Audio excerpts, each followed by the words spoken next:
Hi, my name's Leah. I'm mum to Beth, 4, who was diagnosed with CMV in early 2019, about 3.5 months.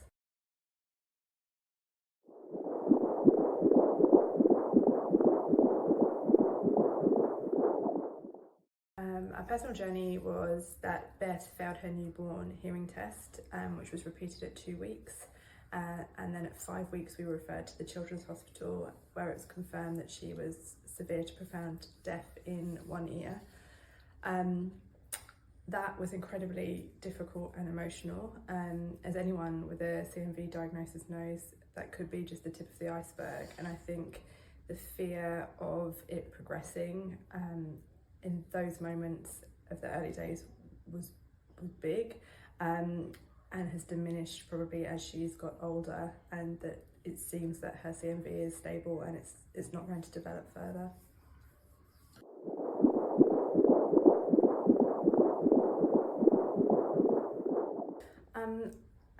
Beth's incredibly lucky with it being so far limited to her one ear. In terms of strength and resilience, other than when she was a tiny baby going through all the tests, which she was, largely unaware, I wouldn't say it's so much strength and resilience in Beth, but as she gets older, I think she's becoming more aware of her deafness. She seems very accepting of it, but we are seeing her now, she's aware enough to turn her hearing ear towards sound or someone that's talking to her.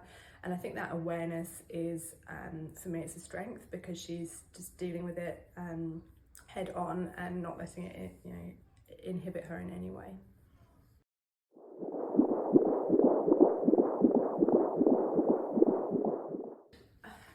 Now I feel fine about the diagnosis. I think in the early days I went through a lot of why me, why us, trying to find reasons for it.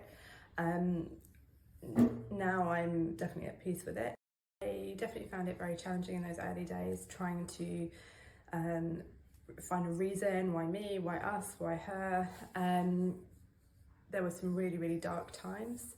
I think now I see it, I don't know that I see it as a positive as such, but I think as a parent, there's definitely some degree of anxiety, which I think is diminishing the older she gets. It did make me, I think, more anxious when it came to a second pregnancy. I think I was really fortunate and cruised through my pregnancy with Beth, totally unaware of CMV, and concentrating on the bigger issues that we've all heard about, Down syndrome, things like that.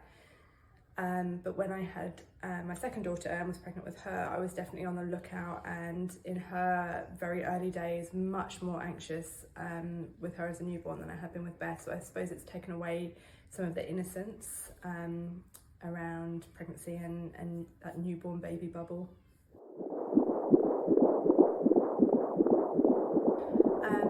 Sadly, a lot of people seem not to know very much about it at all. I think there's a lot of misinformation out there at present.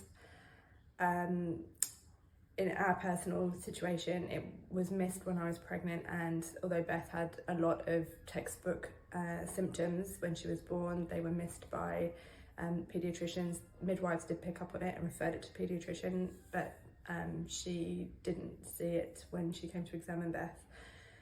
From that point on, when Beth was diagnosed with the severe to profound hearing loss, at that point I feel that we were totally captured by the NHS, and we got very lucky with the consultant audiologist we had, who was amazing. He went so far above and beyond, and I don't imagine that was just for us. I imagine that is who he is as a doctor. He seemed to lead her care and was the one that was making referrals to infectious diseases, ophthalmology, all those different things. And I felt very, very safe once he had taken care of us.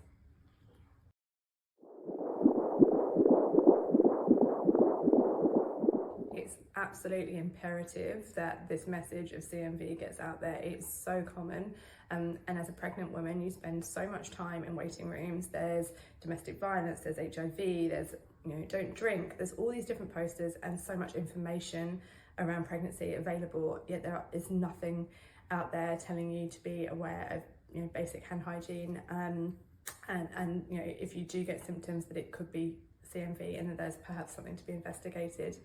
And I think CMV Action are doing an amazing job of spreading that message, but it needs to be louder, it needs to be bigger, like everyone needs to know about it. It's really important.